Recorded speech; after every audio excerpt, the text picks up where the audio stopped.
Welcome, everybody. I am Marilee Burnett, your astrologer, back with the messages for the week of March 4th, 2024. And this week will include a new moon in Pisces. So we'll be talking about that. I have just posted the tarot card readings for the week that will also cover the new moon in Pisces. So you might want to check that out at the link down below. If this is the first time that you are visiting my channel, please like, comment, and subscribe in order to get notifications each time I upload new information. Daily, I post a tarot card in my shorts, so you might want to check that out, not in my actual shorts, but in the shorts video. So please follow along for guidance on a daily basis. I appreciate each and every one of you that tunes in. I also will have the links down below to the articles about the new moon in Pisces, which will include a free hypnosis session if you want to really tune in and connect. So with that, let's jump right in. I break down each day and go into pretty good detail so you have a good idea of what to expect in the week ahead. So let's follow along, taking a look at the chart. I use the Astro Gold software to help us get a good picture of the energy of the week. So let's take a look at Monday. I have this pulled up already, of course, and whenever you see the blue lines, that's harmonious energy that we're working with in the week ahead. Where we have red lines, those are oppositions. They can be squares, and those are a little bit more difficult energy that we're dealing with. These little asterisks mean a sextile. A square literally means a square. And you can barely see this faint green line, which is called inconjunct, which is another somewhat odd and difficult energy that we sometimes have to deal with. But as we start the week, Mars is in the sign of Aquarius. It's at 15 degrees, which marks the halfway point of its work through the sign. Mars takes about 6 weeks to travel through each sign. So we're about 3 weeks into its time in the sign of Aquarius. And as it makes a harmonious connection with both the North Node in Aries and the South Node down here in Libra, you'll find that you may see Monday and Tuesday, we'll see that as I move forward, opportunities that you are taking action, and it would be fated action. These would be maybe a change in direction, maybe joining a group and doing something to help motivate a group is another possibility, because Aquarius does rule groups and service groups. You may find that you want to volunteer somewhere and help someone out, but there's something that's helping you, lessons you've learned from the past and lessons that you need to learn to move forward is the story of the North Node and the South Node. Now this week we still have Chiron, which is showing us our wounds that we have, Aries first house, ourself, and sometimes it can be the head. If you've been having migraines, there's an opportunity for you to learn how to heal them this week, to take some action to heal. That is definitely something that's called for. Now, some other energy that we will see gaining momentum all this week, and it is just starting to rear its crazy, ugly head, is this square between Uranus and Mars. Now, you'll notice that they're 4 degrees apart. What that means is as the week progresses, Mars and that square is going to grow in intensity. I bring it up now because this is energy that can cause accidents. And so because of that, you need to be really careful, especially around electricity, because Aquarius can rule electricity and lightning and shocks. Taurus energy, where Uranus is, rules money and finances, and it's an earth sign. So it can be things that you need to pay attention to if you're out hiking, for instance. So it's not always something horrible that is going to happen, but because it is conflicting energy that has quite a bit of an intensity, just want to get the warning out there so that you are very careful. All right. Let's also look at the fact that, speaking of Uranus, some positive impact it is having is this blue line with a little star, which is the asterisk or a sextile. here to Mercury in the sign of Pisces. Now, last week was a pretty big week for the Pisces energy with a big cazimi and conjunction of Mercury, the Sun, and Saturn. So Mercury is starting to move forward. It's moving ahead and away from both the Sun that rules our ego self and our success, Saturn that gives us structure.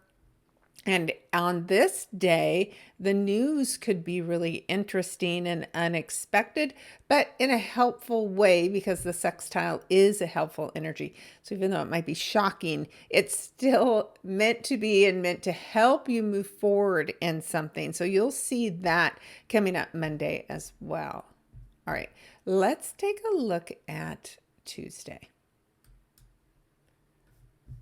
Now, on Tuesday, what you will find is still, as I mentioned, Mars talking with the nodes. But while Mars has moved forward, the nodes move in a clockwise direction while planets move in a counterclockwise direction.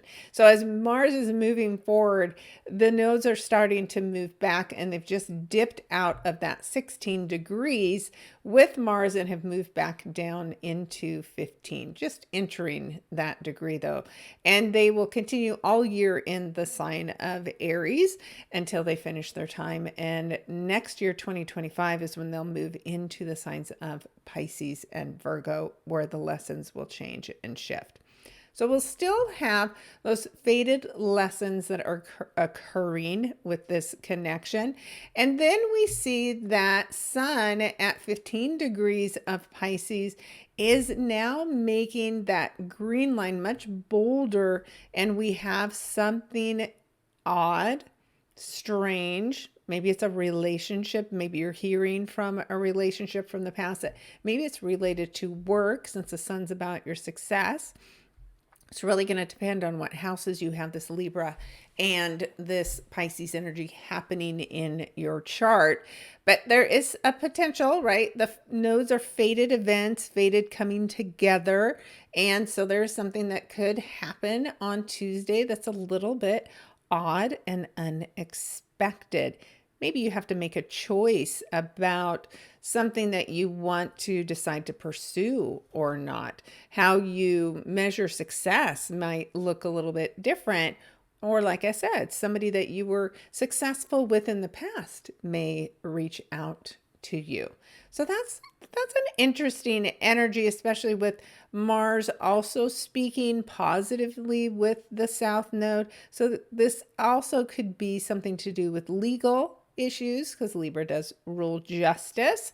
Something from the past, a right might replace a wrong. So there is definitely some good vibes happening on Tuesday with the energy that is showing up for us. And you'll see again that we're just starting to move Mars a little bit closer onto Uranus, and Mercury is making a little bit of space away from Uranus. All right, let's take a look at Wednesday. We're going to spend most of the time talking about the new moon in Pisces, but I'm not going to skim too quickly over each of these days. What we'll see that is helpful on Wednesday is Mars and Chiron are meeting. Now, Chiron was considered the trainer of the gods, right? So Chiron's somebody that Mars would have been working with to improve his warrior skills. And so there's something about the energy on Wednesday where you might be learning a new skill. You might be learning a new skill that you need to help other people heal, for instance, and be of service as a healer. And that happens while both are still speaking in pretty close contact with both the North Node and the South Node. And you'll notice the North Node and the South Node are always in opposition to one another. That's because we're here to learn the lessons from the nodes of the past, South Node, so that we can lean into what we're supposed to be learning and growing from here with the North Node. South Node's what we already know. We're good at it. But if we stay stuck there, then we do not grow in this lifetime. So the North Node's where we're leaning into. And this Aries energy is really going to pick up here shortly as we start building towards the new moon solar eclipse that happens on April 8th. So you've got to learn to choose yourself and have good boundaries and speak up and stand up for yourself. So there might be something that you're shown today that has to do with that lesson as well. All right, let's move us to Thursday. We're just moving right along this week so quickly, which is great sometimes. And you'll see that now this energy of Mars squaring to Uranus is almost exact, and we might feel an emotional intensity to the day because Moon in Aquarius is now marching close to Mars, and it will of course progress throughout the day, and combined Mars and the Moon can make your emotions pretty hot, pretty volatile. And with that square to Uranus, I would caution you not to overreact on Thursday because there can be some emotional upsets. You may say something that you wished you hadn't said. Be careful with money on this day too, especially make sure you're not getting taken advantage of trying to help somebody out. You think it sounds like a great idea, but it could shock you the way it turns out. So just a word of caution. Trust your feelings too, right? When Mars amps your emotions up, it also amps your intuition up. So maybe there is something that you need to be paying attention to, and it's going to show you how to respond to whatever this craziness is that Uranus stirs up for us on Thursday. The rest of the things that continue, the Moon will start speaking in harmony with the nodes.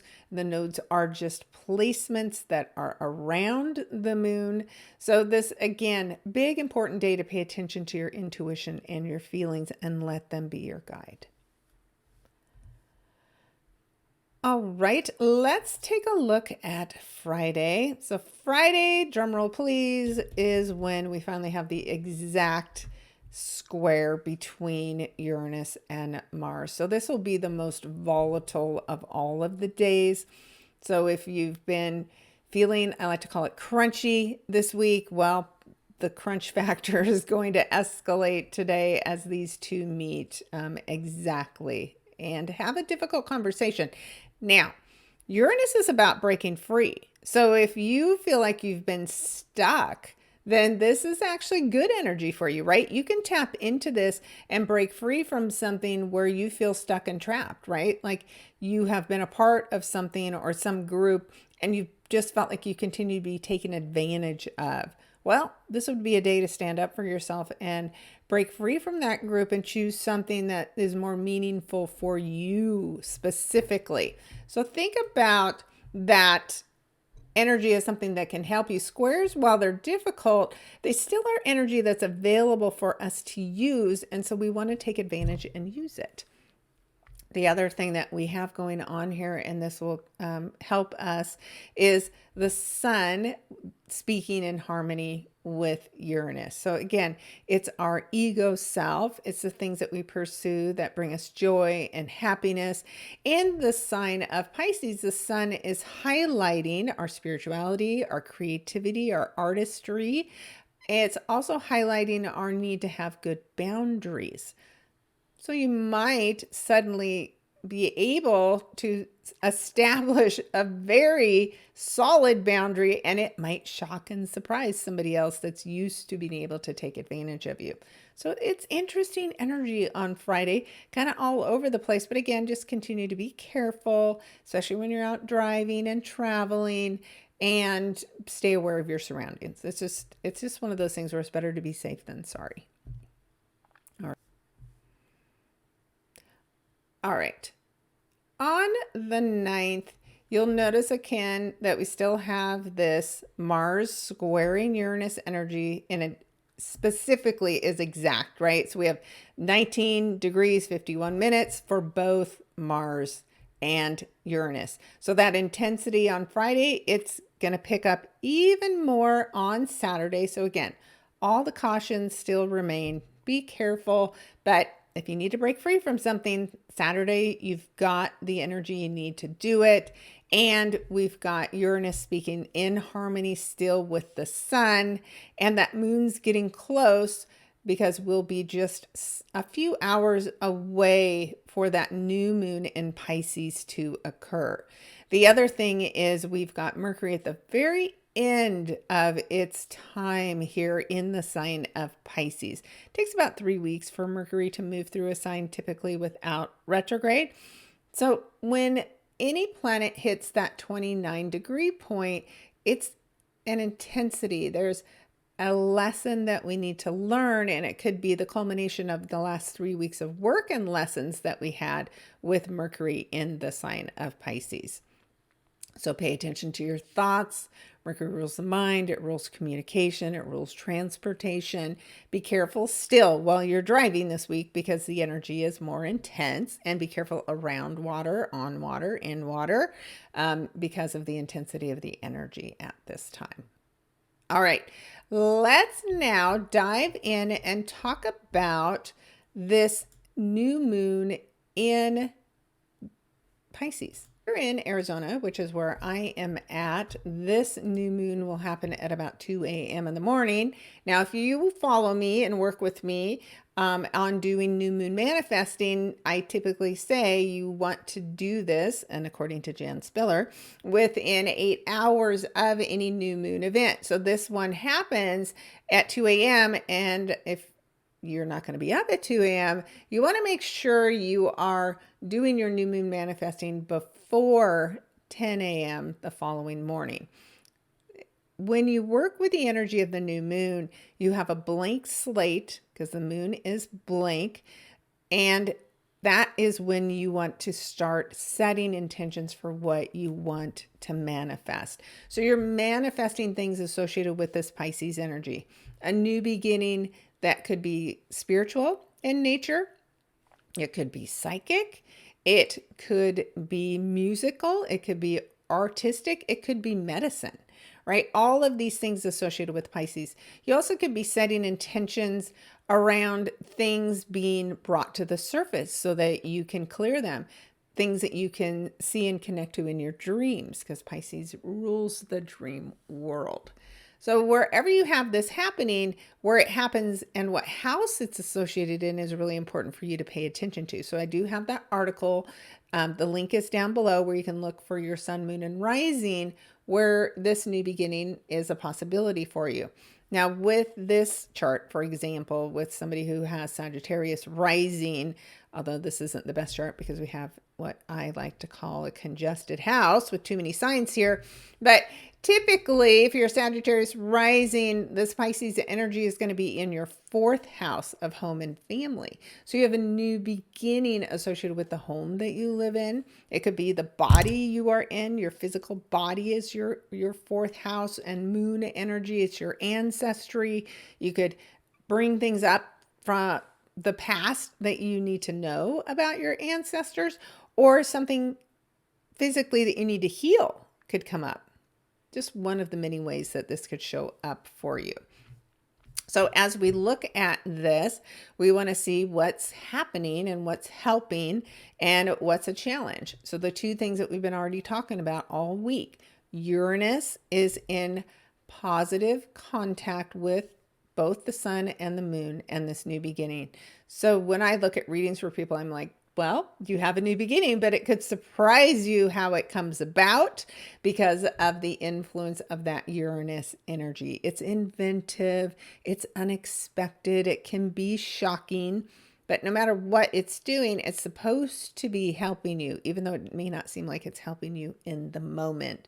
And then, of course, we still have that square going on. So it really feels like this week is about breaking you free from the storyline that no longer serves you. Remember that Pisces is the last sign of the zodiac. So this is an ending, something you have to let go of in order for this new beginning to come in for you. Now, there's 2 rulers in the sign of Pisces. The traditional ruler is Jupiter, and today the common ruler is Neptune. So once Neptune was identified, it became the ruler of Pisces. But Jupiter didn't give up all of its rulership and has co-ownership, we like to call it. So, of course, Neptune has been in the sign of Pisces for a very long time now, and it is starting to get towards the last few degrees. In fact, this year it will finally finish its very long transit through the sign of Pisces, and it will retrograde over this 27 degree to the 29 degrees. So this information that we're learning at the time of the new moon may have something that we need to go back over late in the summer when Neptune goes retrograde. Then Jupiter, the ruler, right, traditional ruler, is sitting at 12 degrees of Taurus. Believe it or not, Jupiter is still in post shadow. It has to reach 15 degrees of Taurus before it is finally clear of all the work that you did last year with the help of this planet. And it has been in this extended sextile with Saturn. So these are big, important lessons that we've been learning over the past several months, and they continue. But this new beginning, with the support of these two teachers, Jupiter being a little nicer teacher than Saturn with his ruler who smacks you on the back of your hand when you're not paying attention or learning the lesson, but together they are trying to help move us forward and to do things that matter, to get in touch with our spirituality. And there is something new and important about that that can start at this time.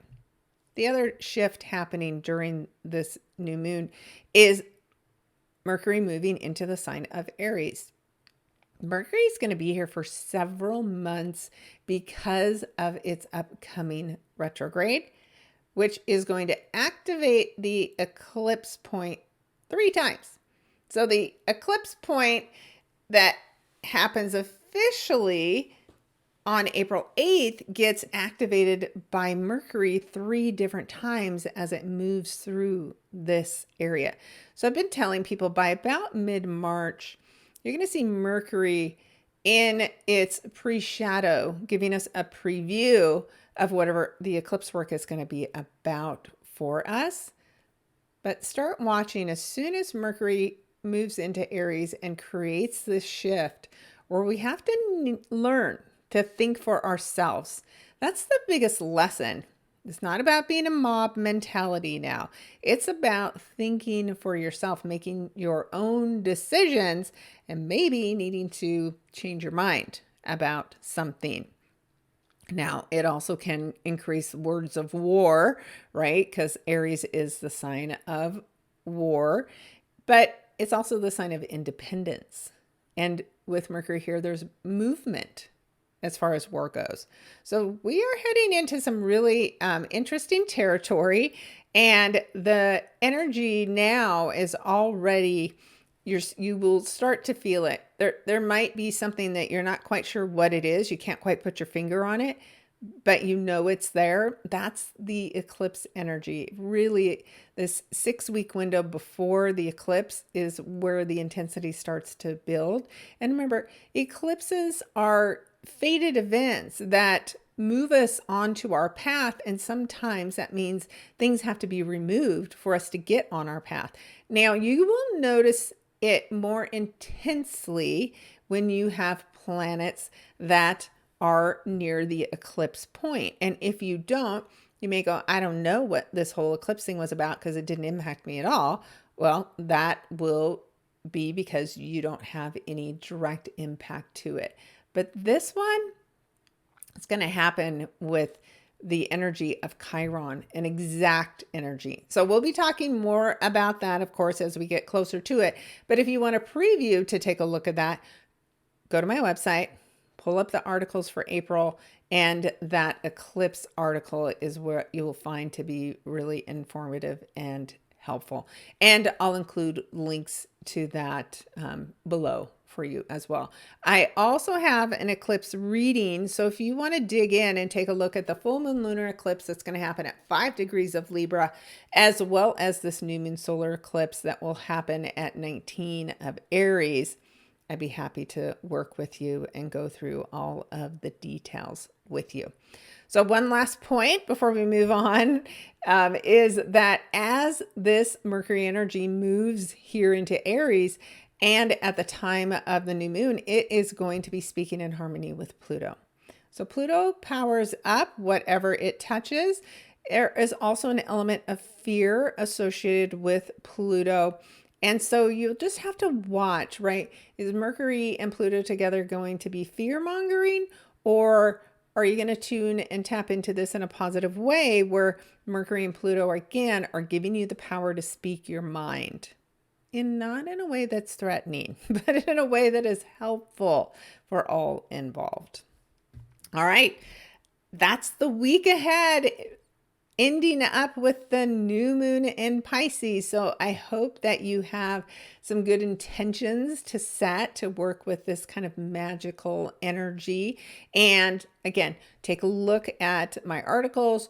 Go take a look at the tarot cards for your sun, moon, and rising for the week ahead.